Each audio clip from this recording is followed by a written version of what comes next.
In this step-by-step tutorial, I'll show you exactly how to set Google as your default homepage in Microsoft Edge so it opens automatically every time you launch the browser. For this, go to and open Edge browser on your PC. Next, click on three dots at the top. Next, click on Settings. On the left pane, click on Start, Home and New Tab Page. Then on Startup section, just check and open Custom Sites. Next, click on Add Site button. There type google.com and click on Add button. Now open any new tab in Edge browser. It will automatically open Google homepage as shown here.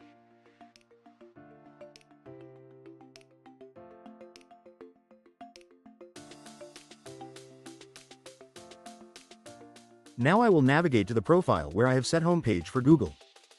You can see now when I open any page I will get google.com. Please like, share and subscribe to the channel.